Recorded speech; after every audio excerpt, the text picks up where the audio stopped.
When you purchase an old, picturesque lake property, you expect tranquility and beauty.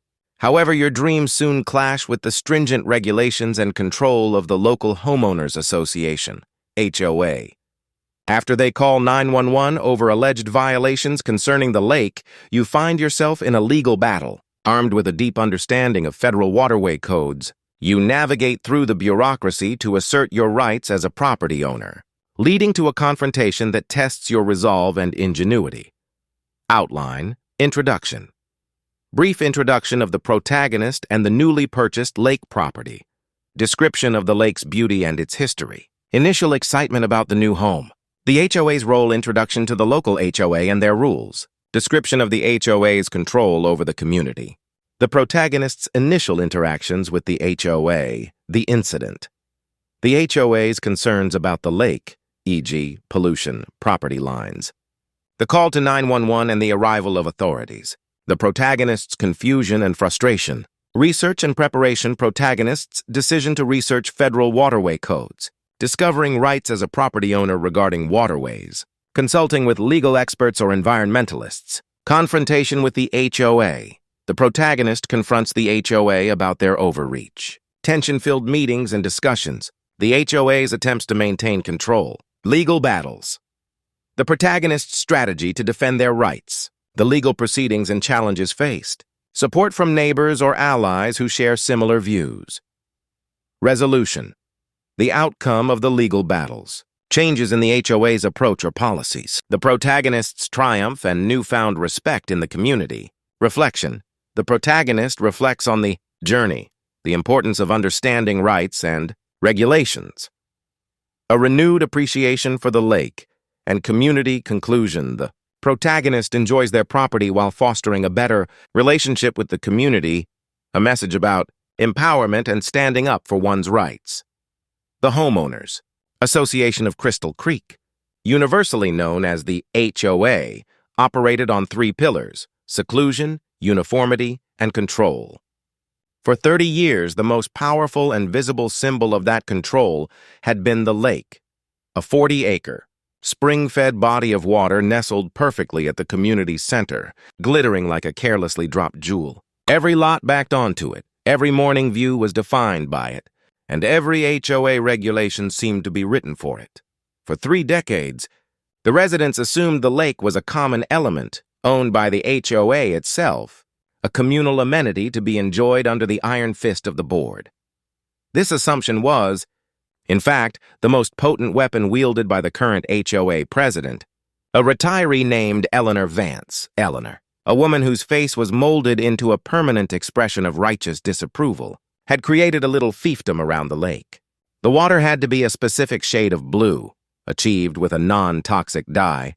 Docks could only be stained a color called driftwood gray, and the speed limit for electric trolling motors was enforced with the grim zeal of a highway patrol. Her power was absolute, her fines were legendary, and her favorite quote, repeated at every annual meeting, was, "You bought into a vision. You will adhere to the vision." The vision, however, was about to be obliterated by a single, perfectly legal real estate transaction. The architect's secret my name is Elias Thorne. I am a civil engineer specializing in infrastructure and historical land rights, a fancy way of saying I love digging through crumbling old deeds and obscure legal code. I was 42, burned out from a decade of high-stakes corporate projects, and looking for a quiet place to restart. Crystal Creek seemed like the ideal place for my restart. It was quiet, beautiful, and had a lake I could theoretically fish on. I spent 6 months looking for a property. During that time, I was also researching the community. I didn't just read the HOA bylaws. I went back to the original land plat from 1956. I found the initial deeds filed by the original developer, Caleb Pembroke. Pembroke had a complicated financial history, and his development, which later became Crystal Creek, had been a patchwork of acquisitions. The HOA believed the lake was a common element because the surrounding shoreline lots had been deeded over, and the community had built and maintained the shared dock, the beach area, and the aeration fountains. They were wrong, dead wrong. In a forgotten filing from 1993, just before the developer declared bankruptcy, Pembroke had executed a simple quitclaim deed that conveyed the lake's bottom, the entirety of the submerged landmass and the water body itself, to a holding company named Blue Basin Capital, LLC. It was a financial shell game to hide an asset from creditors, a classic move. When the HOA was formally incorporated and took over the common areas, the lawyer they used had completely missed that Blue Basin Capital had never transferred the lake to them. The lake, from a legal perspective, was not theirs.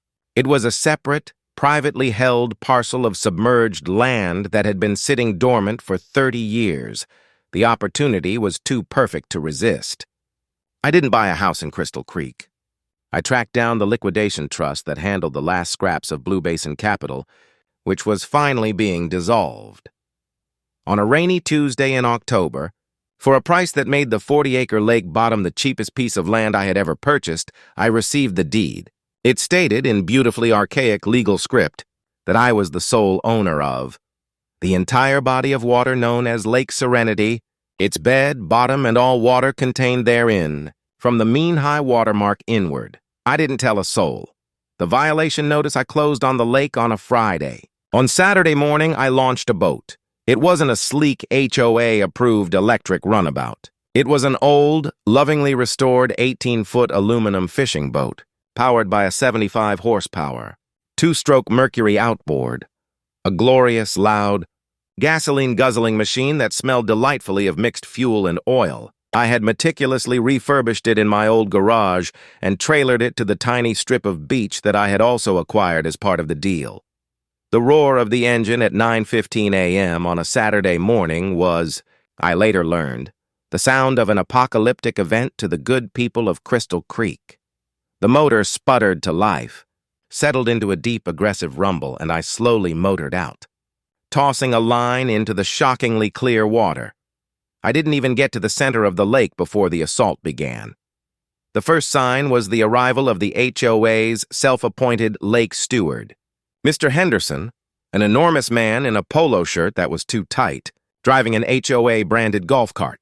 He stopped at the edge of my recently acquired shoreline, flapping a laminated card. "Mr. Thorne! Mr. Thorne! You are in violation! Shut that thing down immediately!" I cut the engine, letting the aluminum hull glide quietly on the water, turning the calm into an unnatural silence.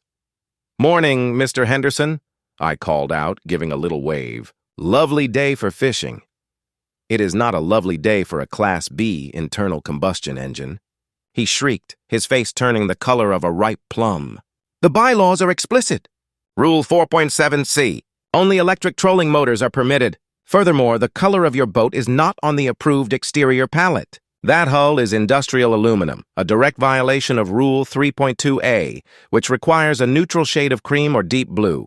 I pulled a crisp, laminated copy of the quitclaim deed from a dry bag. "I appreciate your dedication to the vision, Mr. Henderson," I said, lifting the paper high. "But I don't own a lot in the Crystal Creek community yet. I own the lake." Mr. Henderson stopped mid-shout. His jaw hung slack. "What? What are you talking about? The deed transferred the bed and the water to me.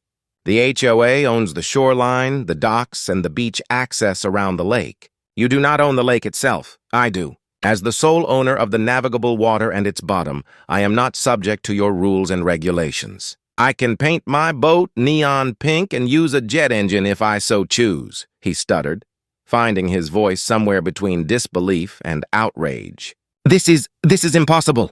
The lake is a common element. We pay for the fountains. We pay for the dye. You've been maintaining my property for 30 years, I said, giving him a cheerful smile that I knew was pure poison. Thanks for that, by the way. I'll send you the bill for the last 3 decades of aeration. You're dismissed, Mr. Henderson. He didn't leave. He pulled out a phone, not to call the HOA, but to take a picture of my boat. The man was in shock, operating on instinct. He then sped away, tires spitting gravel. The apocalypse was confirmed. The emergency meeting by 1 p.m., the entire community was buzzing. I spent the morning fishing, ignoring the increasingly frantic WhatsApp messages being fired from the shoreline. By 3 p.m., the HOA's emergency siren, a repurposed civil defense klaxon they used for storm warnings, was sounding off, calling the board into an emergency session at the clubhouse. I spent the afternoon on the deck of the restored cabin I had also purchased, a separate, non-HOA governed lot bordering the old lake property, casually reading the Federal Water Pollution Control Act, FWPCA, and the Rivers and Harbors Appropriation Act of 1899. The board meeting was a spectacle. Eleanor Vance, flanked by the HOA's lawyer, Mr. Jenkins, an elderly man who specialized in closing property sales, not defending them from hostile takeovers, called me. I put it on speakerphone and let the phone sit on the railing as the sun dipped toward the horizon. Elias Thorne, Eleanor's voice crackled, laced with the icy fury of a queen finding a peasant on her throne. Yo! A queen finding a peasant on her throne. Yo!